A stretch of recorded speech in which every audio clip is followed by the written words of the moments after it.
ତିନି ଦିନ ଯୁଦ୍ଧରେ ଧ୍ୱଂସ ଲୀଳା କାରଣ ତିନି ଦିନରେ ଅତି ଭୟଙ୍କର ସ୍ଥିତି ଉତ୍ପନ୍ନ ହେଲାଣି। ଆମେରିକା ଇସ୍ରାଏଲର ଏୟାର ଷ୍ଟ୍ରାଇକ୍ରେ ଇରାନ ଧରିଛି ମୃତ୍ୟୁ ସଂଖ୍ୟା 555କୁ ବୃଦ୍ଧି ସହ 700 ଛୁଇଁଛି ଆହତଙ୍କ ସଂଖ୍ୟା। ଆଉ ତିନି ଦିନ ଭିତରେ ପଶ୍ଚିମ ଏସିଆରେ ଭୟଙ୍କର ଯୁଦ୍ଧ ସ୍ଥିତି ଦେଖାଯାଇଛି। ଆମେରିକା ଆଉ ଇସ୍ରାଏଲର ମିଳିତ ବୋମା ମାଡ଼ରେ ରକ୍ତାକ୍ତ ହୋଇଛି ଇରାନ। ମାତ୍ର କିଛି ଘଣ୍ଟା ଭିତରେ ମୃତ୍ୟୁ ସଂଖ୍ୟା 555 ପହଞ୍ଚିଥିବା ବେଳେ ଏଥିରେ ଅନେକ ଶୀର୍ଷ ନେତା ପ୍ରାଣ ହରାଇଲେଣି। ଇରାନ ଉପରେ ଚରମ ଆକ୍ରମଣ କରିଛନ୍ତି ଆମେରିକା ଓ ଇସ୍ରାଏଲ ବାୟୁସେନା। ଇରାନିଆନ ରେଡ୍ କ୍ରିସେଣ୍ଟ ସୋସାଇଟିର ସୂଚନା ଅନୁଯାୟୀ ଦେଶର ପ୍ରାୟ 131ଟି ସହରରେ ଏହି ଧ୍ୱଂସ ଲୀଳା ଦେଖିବାକୁ ମିଳିଛି। ଖାଲି ସେତିକି ନୁହେଁ, ମିନାବ ସହରର ଗୋଟିଏ ବାଳିକା ବିଦ୍ୟାଳୟ ଉପରେ ଯେଉଁ ମିସାଇଲ୍ ମାଡ଼ ହୋଇଥିଲା ସେଥିରେ 165 ଜଣ ଲୋକଙ୍କର ବି ମୃତ୍ୟୁ ଘଟିଥିଲା। ଆୟତୋଲ୍ଲା ଖାମିନେଇଙ୍କ ସମେତ 48 ଜଣ ପ୍ରମୁଖ ନେତାଙ୍କର ମୃତ୍ୟୁ ନେଇ ଆମେରିକା ରାଷ୍ଟ୍ରପତି ଡୋନାଲ୍ଡ ଟ୍ରମ୍ପ ଦାବି କରୁଛନ୍ତି। ଇରାନର ମିସାଇଲ୍ ସାଇଟ୍ ଏବଂ କମାଣ୍ଡ ସେଣ୍ଟର ଉପରେ ଘନ ଘନ हमला भी କରାଯାଇଛି। ଅନ୍ୟପଟେ ଇରାନର ପାଲଟା ଆକ୍ରମଣରେ ବି ଇସ୍ରାଏଲରେ 11 ଏବଂ ୟୁଏଇରେ 4 ଜଣଙ୍କର ମୃତ୍ୟୁ ହୋଇଥିବା ସୂଚନା ରହିଛି। ଦୁବାଇରେ ମଧ୍ୟ ଧ୍ୱଂସଲୀଳା ଦେଖିବାକୁ ମିଳିଛି। ଦୁବାଇ ବିମାନ ବନ୍ଦରରେ ମିସାଇଲ୍ ମାଡ଼ ହୋଇଛି। ଇରାନ ପକ୍ଷରୁ ମିସାଇଲ୍ ମାଡ଼ କରାଯାଇଛି। ଦୁବାଇ, ବାହାରିନ୍, କତାରର ବହୁ ଜନବସତିପୂର୍ଣ୍ଣ ସ୍ଥାନରେ ପ୍ରଚଣ୍ଡ ବିସ୍ଫୋରଣ ଦେଖିବାକୁ ମିଳୁଛି। ବିଶ୍ୱର ବ୍ୟସ୍ତବହୁଳ ଏୟାରପୋର୍ଟ ଦୁବାଇ ଏୟାରପୋର୍ଟ ଏବଂ କୁଏତ ଏୟାରପୋର୍ଟରେ ମିସାଇଲ୍ ମାଡ଼ ହୋଇଛି। ଏଥିରେ କେତେକ आहତ ହୋଇଥିବା ମଧ୍ୟ ସୂଚନା ରହିଛି। ତେଣୁ ମାତ୍ର 3 ଦିନରେ ବର୍ତ୍ତମାନ ଇରାନରେ ଯେଭଳି ସୂଚନା ରହିଛି 555 ଜଣଙ୍କର ମୃତ୍ୟୁ ଘଟିଛି। ଅନେକ ବରିଷ୍ଠ ନେତୃତ୍ୱଙ୍କର ମଧ୍ୟ ପ୍ରାଣହାନି ଘଟିଛି। ଏଭଳି ସ୍ଥିତି ଯାହା ଆମେ ଆଲୋଚନା କରୁଛୁ ମାତ୍ର 3 ଦିନ ଯୁଦ୍ଧରେ। ଆମ ସହିତ ମଧ୍ୟ ଯୋଡ଼ି ହୋଇ ରହିଛନ୍ତି ପ୍ରତିରକ୍ଷା ବିଶେଷଜ୍ଞ ଗ୍ରୁପ୍ କ୍ୟାପ୍ଟେନ୍ ସଞ୍ଜୀବ ମହାପାତ୍ର ଏବଂ ଆମ ସହିତ ଯୋଡ଼ି ହୋଇଛନ୍ତି ଅନ୍ତର୍ଜାତୀୟ ବ୍ୟାପାର ବିଶେଷଜ୍ଞ ଡକ୍ଟର ନିହାରଞ୍ଜନ ଦାସ। ଡକ୍ଟର ଦାସ, ସ୍ୱାଗତ କରିବା ଆଲୋଚନାକୁ। ये जो स्थिति आपण देखुंट मात्र 3 दिन रे आमे आलोचना करूँ ग्रुप कैप्टन संजीव महापात्र सहित जो भली मंतव्य रही जमी आम देखुचे ट्रम्प कहवा कथा जे मासाधिक ये युद्ध चली पारे जहाँ आम आलोचना करूँ प्रतिरक्षा विशेषज्ञ मत रखुले जे ईरान पाखे सेते अस्त्र शस्त्र ना जहाँकि ये युद्ध को लंबा समय पर्यंत नहीं जापे किंतु वर्तमान जमती आम देखुचे यार प्रतिफलन विश्व बजार पड़ानी मध्यप्राच्य संपूर्ण भाव अशांत ये केते दिन ये युद्ध एभली भाव जारी रही पारे देखो तो अपन ठीक भाव ग्रुप कैप्टेन को कथा कहले कि निश्चित भाव में विश्वर सर्वशक्तिमान मिलिटरी पावर यूएस एवं आम जाचे टेक्नोलोजिकली किभली एडवांस कंट्री भाव में इस्राएल जनाशुना एवं से परिप्रेक्षी रे ईरान जदिओ क्लैंडस्टाइनली बहुत अस्त्रशस्त्र अधिकारी किंतु ईरान एते शक्तिशाली नुहे केवल तार जो प्रॉक्सी थिले आम अतीत जानिछे एवं जदि ये युद्ध जोटा कि 3 दिन कहले जो प्रकार जो गोटे अस्वाभाविक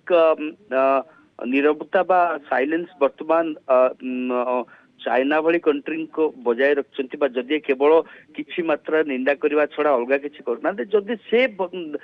जो प्रकार परदा आडवाल जदि से भली किछि प्रकार डेवलपमेंट होथो ताहले निश्चित भाव में विश्व पाई एटा गोटे प्रकार शुभंकर नुहे किंतु आमे अपन जहा कहले कि युद्धर सबुठ बड़ कथा 550 लोक मरिबा कथा नुहे किंतु संपूर्ण भाव में जो आयतोला खोमेनी को भली जो इस्लामिक लीडरशिप को मृत्यु घटी सेटा निश्चित भाव में ईरान को ईरान जो रिवोल्यूशनरी गार्ड अच्छा निश्चित भाव में गोटे आघात पहुंचे एवं ता सहित ईरान जो भाव में अन्य समस्त गल्फ कंट्री को युद्ध को टाणिबा चेष्टा करुछि जे यूएई कथा आम दुबई कथा बारंबार देखुचे गणमाध्यम रे बाहरीन कथा कहतु कतार कथा कहतु कुवैत कथा कहतु सेटा निश्चित भाव में युद्ध को व्यापक करने एवं जो मासाधिक कथा ट्रम्प को कथा आपण उल्लेख कले जे ईरान रो वर्तमान सुधा जदिओ अमेरिका आकलन करुछि B2 बम्बर द्वारा से माने निश्चित भाव में बहु परिमाण मिसाइल को ध्वंस करछन्ते एवं 2025 जो प्रकार आक्रमण करी न्यूक्लियर डेवलपमेंट प्रोग्राम को आघात पहुंचैथिले सेटा निश्चित भाव में किछि मात्रा ईरान शक्ति को क्षति करैछि किंतु आपण आज मध्य देखिथिबे कुवैत जहा कहिछि कि जो प्रकार एयर फाइटर एयरक्राफ्ट कुवैत रे अमेरिका एयरक्राफ्ट को मारी खसई दिया जाइए ता मध्य निश्चित भाव में कहूँ प्रमाणित करुछि जे ईरान को एते सहज रे ईरान दाबी करुछि। आपण भी जानिथिबे जे कोभली भाव रे माने जो अमेरिकार युद्ध पोत ଯେତେବେଳେ ଯୁଦ୍ଧ ଆରମ୍ଭ ହୋଇନଥିଲା ସେଠି ଯାଇ ପହଞ୍ଚିଥିଲା ଇରାନ ନିକଟରେ ଯେଉଁ ମାନେ ଯେଉଁ ଆବ୍ରାହାମ ଲିଙ୍କନ ଯୁଦ୍ଧ ଜାହାଜ ତାକୁ ମଧ୍ୟ ଆଟାକ୍ କରାଯାଇଛି ବୋଲି ମାନେ ଇରାନ କ୍ଲେମ୍ କରୁଥିଲା କିନ୍ତୁ ସତ୍ୟତା ବାହାରକୁ ଆସିବାର ନିଶ୍ଚୟ ଆବଶ୍ୟକତା ରହିଛି। ଆଉ ଯଦି ଆମେରିକାର ଯୁଦ୍ଧ ଜାହାଜ ହଉ ବିମାନ କ୍ଷତିଗ୍ରସ୍ତ ହେଉଛି ତାହେଲେ ଯାହା ଆମେ ଦେଖୁଛେ ଯେ ସାମରିକ କାର୍ଯ୍ୟାନୁଷ୍ଠାନ ବୋଲି ଯାହାକୁ ଟ୍ରମ୍ପ କହୁଛନ୍ତି ଇଏ ମାନେ ସାମଗ୍ରିକ ଯୁଦ୍ଧରେ ପରିବର୍ତ୍ତିତ ହେବା ପାଇଁ କେଇ ମିନିଟ୍ ମାତ୍ର ଲାଗିବ। ଦେଖନ୍ତୁ ଆପଣ ଷ୍ଟ୍ରେଟ୍ ଅଫ୍ ହର୍ମୁଜ କଥା ଦେଖନ୍ତୁ ଯୋଉଟା କି ବିଶ୍ୱର ସବୁଠାରୁ ବ୍ୟସ୍ତବହୁଳ ଏନର୍ଜି ଲେନ୍ ବା ଏନର୍ଜି ସେଇ ଲେନ୍ ଦ୍ୱାରା ସେଇ ଲେନ୍ରେ ପରିବାହିତ କରାଯାଏ ତାକୁ ଯେଭଳି ଭାବରେ ସେଇଟାକୁ ଗୋଟେ ପ୍ରକାର ଟାର୍ଗେଟ ଇରାନ ତରଫରୁ କରାଯାଉଛି ବା ଆମେରିକା ମଧ୍ୟ ସେଠିକି ଇରାନର ଯୁଦ୍ଧପୋତ ମାନଙ୍କୁ ସେ ଜାଗାରେ ଆଘାତ ପହଞ୍ଚିବା ପାଇଁ ଚେଷ୍ଟା କରୁଛି। ସେଇଟାକୁ ଏଇ ଯୋଉ ସାମରିକ କାର୍ଯ୍ୟାନୁଷ୍ଠାନ ବଦଳରେ ଏଇଟା ନିଶ୍ଚିତ ଭାବରେ ଗୋଟେ ବ୍ୟାପକ ଯୁଦ୍ଧରେ ବର୍ତ୍ତମାନ ସୁଦ୍ଧା ହୁଏତ ରିଜିନାଲ କନଫ୍ଲିକ୍ଟ ଭାବରେ ରହିଛି କିନ୍ତୁ ଏଇଟା ନିଶ୍ଚିତ ଭାବରେ ଗୋଟେ ଫୁଲ ଫ୍ଲେଜେଡ ୱାର ଭାବରେ ପରିଗଣିତ ହେଇ ସାରିଲାଣି। କିନ୍ତୁ ଯଦି ଯୋଉ ମୁଁ କଥା କହିଲି ଚୀନ ଭଳି କଣ୍ଟ୍ରି ଯୋଉମାନେ ଯଦି କ୍ଲାଣ୍ଡେଷ୍ଟାଇନଲି ଇରାନକୁ ମିସାଇଲ ସହିତ ଅନ୍ୟ ସହାୟତା ଯୋଗାଇ ଦିଅନ୍ତି ବା ରଷିଆ ତରଫରୁ କୌଣସି ପ୍ରକାର ସହାୟତା କରିଦିଆଯାଏ ତାହେଲେ ଯୁଦ୍ଧର ବ୍ୟାପକତାକୁ କେହି ବର୍ତ୍ତମାନ ପରିସ୍ଥିତିରେ ଆକଳନ କରିପାରିବେ ନାହିଁ। ଗ୍ରୁପ କ୍ୟାପ୍ଟେନ୍ ସଞ୍ଜୀବ ମହାପାତ୍ର ଯେଉଁ ଆଶଙ୍କାଟି ଡକ୍ଟର ନିହାରନ ଦାସ କରୁଛନ୍ତି ସ୍ୱାଭାବିକ ହେଇପାରେ ମିତ୍ର ରାଷ୍ଟ୍ର ଇରାନ ପାଖରେ ନିଶ୍ଚୟ ରହୁଛନ୍ତି ଏବଂ କିଭଳି ସମର୍ଥନ କରୁଛନ୍ତି ବର୍ତ୍ତମାନ ପର୍ଯ୍ୟନ୍ତ କେବଳ ରିଟୋରିକ୍ ଆଧାରରେ ନିଜର ମନ୍ତବ୍ୟ ଆଧାରରେ ପ୍ରତିକ୍ରିୟାଟି ସେମାନେ ରଖିଛନ୍ତି ବିରୋଧ କରୁଛନ୍ତି ଏଭଳି ଆକ୍ରମଣକୁ କିନ୍ତୁ ଯେଉଁ ଆଶଙ୍କାଟି କରାଯାଉଛି ଯେ ଯାହା ଆପଣ କହିଲେ ଯେ ଇରାନ ପାଖରେ ଯେତିକି ମିସାଇଲ ରହିଛି ଧୀରେ ଧୀରେ ତାହା ସରିବା ପରେ ତା ପୂର୍ବରୁ ନିଶ୍ଚୟ ଚେଷ୍ଟା କରିବ ଇରାନ ଯେ ରୁଷ ହଉ বা উত্তর কোরিয়া হও বা চীন হও সেমানক শরণ পশিব সেভଳି সম্ভাবনা भी যথেষ্ট রয়েছে এবং সেটি যদি সে কথাটি হুয়ে তাহলে যুদ্ধর নিয়া আহুরি তেজিব।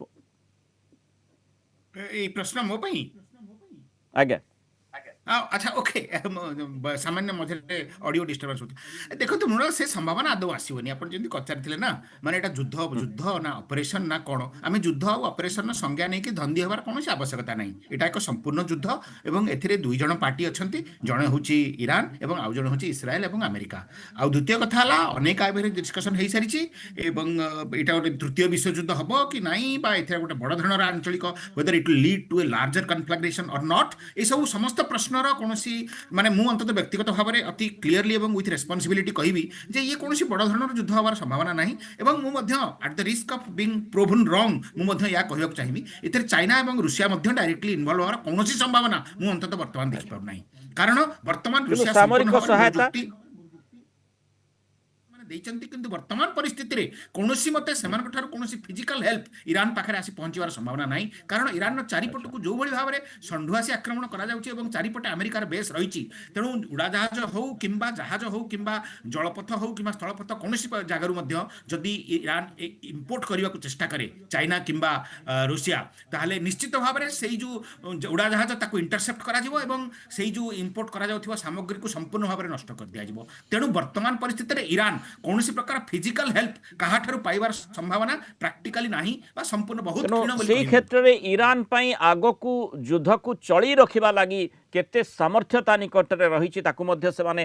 ତେହରାନ ଅନୁସରଣ କରୁଥିବ ଏବଂ ସେହି ଆଧାରରେ ପଦକ୍ଷେପ ନେବା ପାଇଁ ଯୋଜନା କରୁଥିବ। ଦେଖିବା କଥା 3 ଦିନରେ ଯେଭଳି ଧ୍ୱଂସଲୀଳା ବିଭିନ୍ନ ସ୍ଥାନରେ ଦେଖିବାକୁ ମିଳୁଛି ମଧ୍ୟପ୍ରାଚ୍ୟରେ ଯୁଦ୍ଧର ନିଆଁ ତେଜିବାରେ ଲାଗିଛି ଏହି ନିଆଁ କିଭଳି ଭାବରେ ତେଜି ହୋଇ ରହୁଛି ନା ନାହିଁ ଯଦି ରହୁଛି ତାହେଲେ ନିଶ୍ଚୟ ବିଶ୍ୱ ପାଇଁ ଗୋଟେ ଚିନ୍ତାଜନକ ସ୍ଥିତି। ବହୁତ ଧନ୍ୟବାଦ ଗ୍ରୁପ କ୍ୟାପ୍ଟେନ୍ ସଞ୍ଜୀବ ମହାପାତ୍ର ଆଲୋଚନାରେ ଆମ ସହ ରହିଥିବାରୁ ମତାମତ ରଖିଥିବାରୁ।